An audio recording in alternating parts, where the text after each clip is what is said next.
Today on KUJH News, the state legislature discusses a possible cigarette tax that would pack a dent in your wallet, how the hike could affect smokers. And the cold isn't just bone chilling, it's car chilling. How to drive with ease in the freeze. Plus, KU, K-State, Sunflower Showdown, Part 2. The game's tonight and we have the latest. KUJH TV starts now.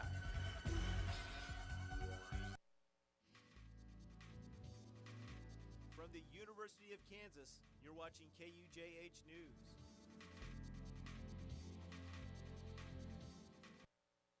Thank you for joining us. I'm Ryan Brinker with your news. Student leaders introduce a bill into Kansas legislature that could help save student lives.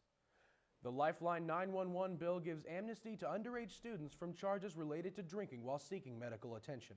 Backers of the bill say students may not call for help in fear of getting into trouble for underage drinking. Well, I think it's an amazing idea because I actually have a very close friend who's been in the situation where we didn't know what to do with her. The bill passed through Senate Judiciary Committee this morning. Attention bus riders, KU and Lawrence Transit want to hear from you. This week they're hosting 3 meetings to discuss potential bus route changes for the next year. Route 5 would change how it serves East Hills Business Park. Route 9 will serve Rock Chalk Park. Route 27 will serve 31st and Haskell, while Route 41 will extend to the Kansas Union.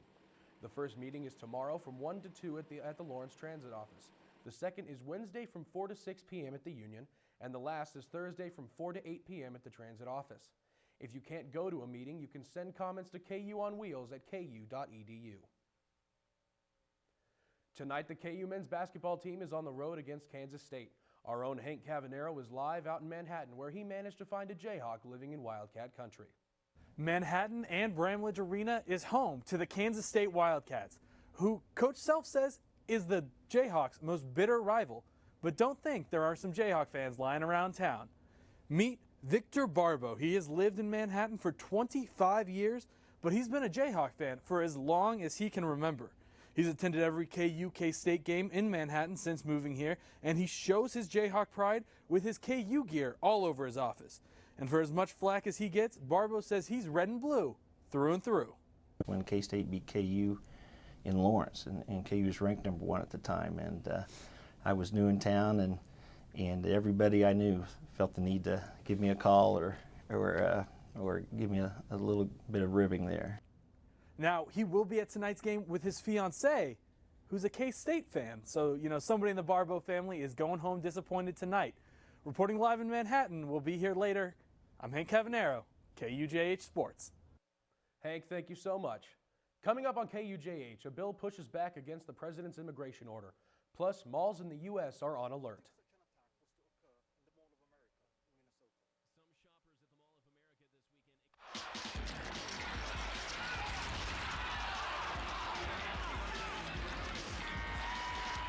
On the boards out there, guys. This is your territory, Grimson. Do your job. Grimson. Hello? Hi, honey. What? Now? All right. The itsy bitsy spider climbed up the water spout. Down came the rain and washed the spider out. Out came the sun and dried up all the rain, and the itsy bitsy spider climbed up the spout again. I love you, Daddy. I love you too, sweetheart.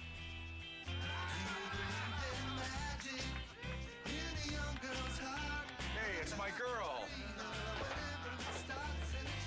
My daughter. Love. Pass it on. A message from the Foundation for a Better Life. Right. It was cool. Well, you're wrong.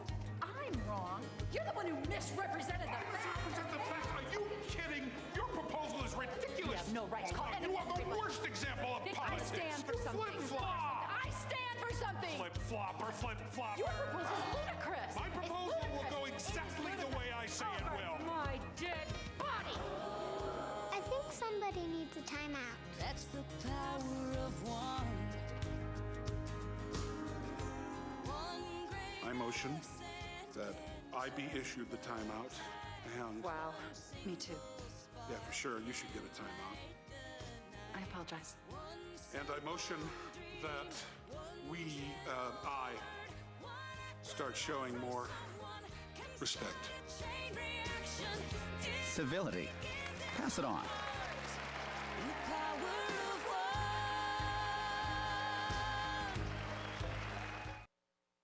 Right.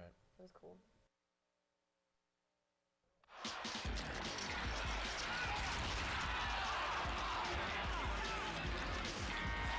Now they're beating us on the boards out there, guys. This is your territory, Grimson. Do your job. Grimson. Hello? Hi, honey. What? Now? All right. The itsy bitsy spider climbed up the water spout. Down came the rain and washed the spider out. Out came the sun and dried up all the rain. And the itsy bitsy spider climbed up the spout again. I love you, Daddy. I love you too, sweetheart.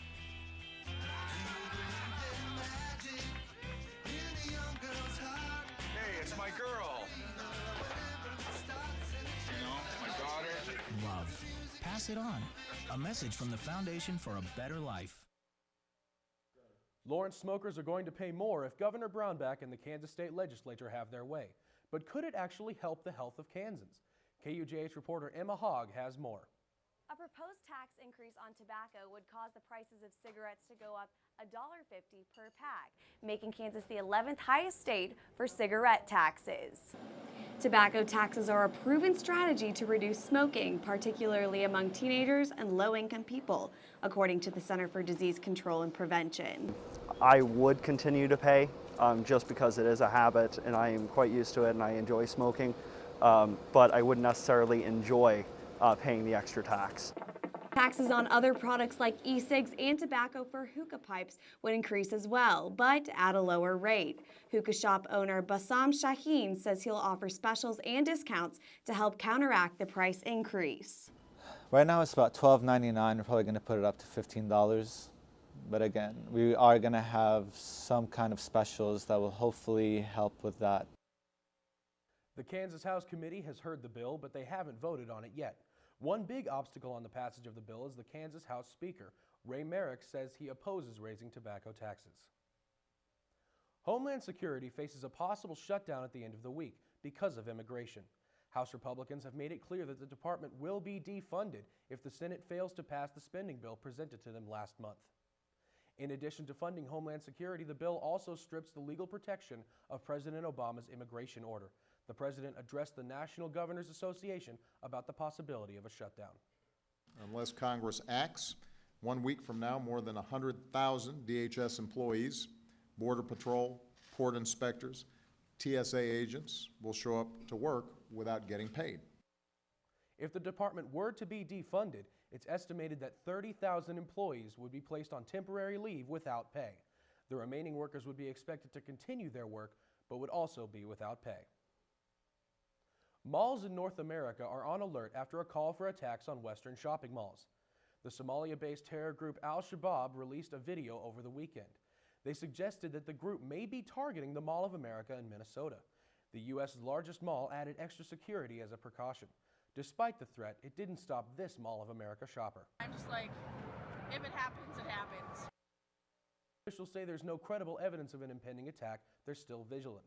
Al-Shabaab was responsible for killing 67 people in the 2013 attack at a mall in Nairobi, Kenya. It was a very cold day outside today, but it looks like it may be warming up. Mimi Mashash is here with weather. Mimi, how is it looking for us? Well, Ryan, it's still looking pretty cold out there, warming up a little bit as the sun's shining, but unfortunately those temperatures are going to keep dropping in throughout the night. If we take a look into our hour-by-hour forecast tomorrow, we see waking up tomorrow 7 a.m., almost reaching 20 degrees, windy a little bit, but so it's going to feel pretty cold. Going into the afternoon, those temperatures are going to go up, luckily, but again, like I was saying, with that wind, it's going to feel a lot colder than it is. Looking into the rest of the week, we see that, again, Tuesday, 44 degrees is our high, warm temperatures, but it's still going to feel cold because of that wind. Again, Wednesday as well, almost reaching into the 40s. Thursday is going to be our coldest day of the week. A little bit very similar to today's weather. windy. And I just want to say one last thing is that on Wednesday night, we're looking at a 50% chance of snow in through the evening. Some models are saying yes, some models are saying no. We'll make sure to keep you posted. Back to you, Ryan. Mimi, thank you so much. I'm joined now in the studio by Alana Flynn with KUJH Sports. Alana, while the weather might be cold, I sure hope our Jayhawks will be on fire tonight. That's right, Ryan. The Jayhawks are going to Manhattan for the second game against K-State this season. We won last time. Perry Ellis and Devontae Graham were on fire Saturday against TCU, so hopefully they're able to bring that back against Manhattan tonight. Our own Hank Cavanero is live at Kansas State. Thanks, Alana. So part 2 of this season's Sunflower Showdown is here in Manhattan tonight. Will Perry Ellis be able to bring the Dunks down I-70? We'll have more in sports. Hank.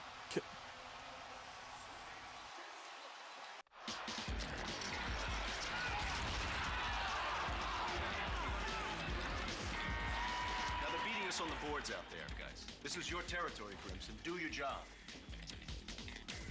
Grimson. Hello?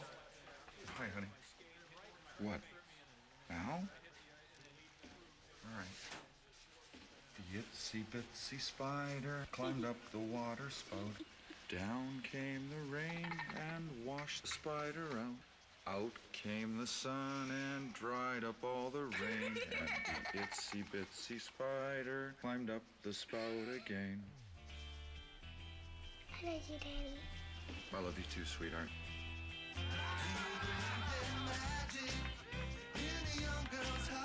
Hey, it's my girl. You know, my daughter. Love. Pass it on. A message from the Foundation for a Better Life. Right. Well, you're wrong. I'm wrong. You're the one who misrepresented the facts. Misrepresent the facts? Are you kidding? Your proposal is ridiculous. You have no right to call You are the anyone. worst example of politics. I stand for You something. flip-flop. I stand for something. Flip-flopper, flip-flopper. Your proposal is ludicrous. My proposal will go exactly the way I say it will. My dead body. I think somebody needs a timeout. That's the power of one. I motion that I be issued the timeout, and Wow, me too. yeah, for sure, you should get a timeout. I apologize. And I motion that I start showing more respect. Civility. Pass it on.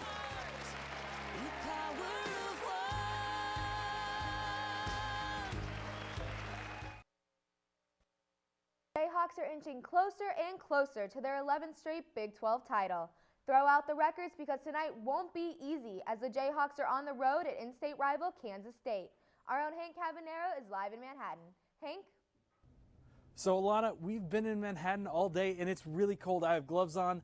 I don't think they're doing too much right now. But the high point of today was University Donuts in Aggieville. They're making bacon maple bar. It's cold. I'm chewing up on my words. That was the highlight of the trip. But for the highlight of the Jayhawks was the coming off Saturday night's 81-72 win over TCU. The standout, Perry Ellis, who poured in 23 with some dynamic plays that brought the fans in Allen Fieldhouse to their feet. Devontae Graham also reemerged, 20 points on a perfect 7 of 7 from the field. Jayhawks now have a quick turnaround and they face their in-state rivals tonight. I don't think it matters. I don't think it matters what we've done. I don't think it matters what they've done. I think it'll be a great crowd. It'll be juiced. It'll be emotional, and certainly we'll get a great effort from them, and hopefully they'll get a great effort from us. Coming up at 7 o'clock, we have Rock Chalk Live. You might have heard about Chris Huey, the student manager who suited up for the game on Saturday. Well, we talked to him and his family about his one shining moment in Allen Fieldhouse. We're live in Manhattan. Hank Cavanero, KUJH Sports. Thanks, Hank. Sticking with basketball, the latest Associated Press poll is released. Once again, Kansas is in familiar territory, staying at number 8 for the 3rd week in a row. Iowa State moving up to the 12th spot after defeating Oklahoma State and Texas last week. Oklahoma has managed to move up 1 to 16th after wins over Texas and Texas Tech. Baylor is starting to make their climb back up, coming in at 19th after beating Texas Tech and Kansas State. West Virginia is also moving back up, coming in at 20th after their wins against KU and Oklahoma State. The KU women's basketball team continued its free fall over the weekend.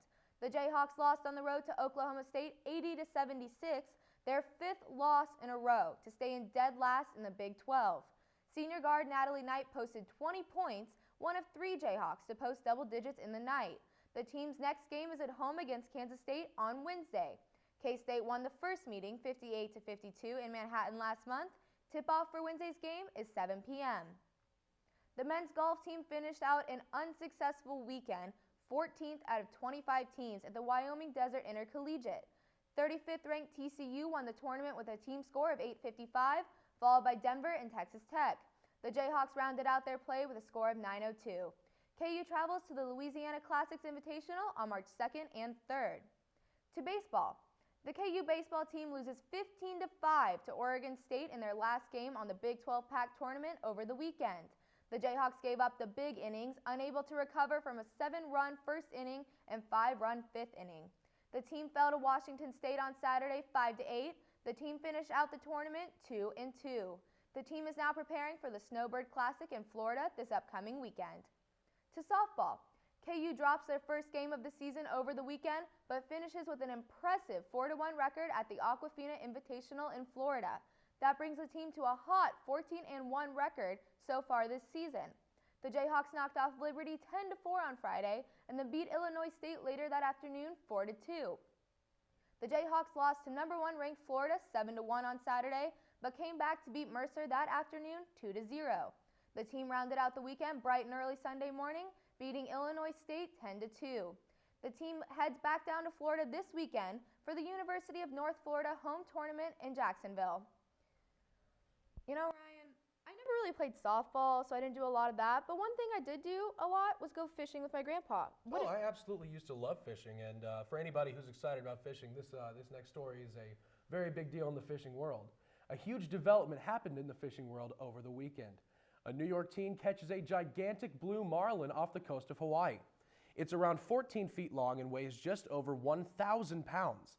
The marlin is about 5 times larger than the teen who caught it. It took 5 people more than half an hour to haul in the fish. It was almost too long to sit on the boat. The fisherman plans on turning his trophy marlin into dinner. Now, I don't know if I had a trophy that large. I don't know if I would eat it. I would definitely hang it up above my bed. What would you do? I'd absolutely make it into sushi. There's no doubt about that. I'll join you in that sushi. All right, it's a date. That's all the time we have. Thank you for joining us. Have a good night.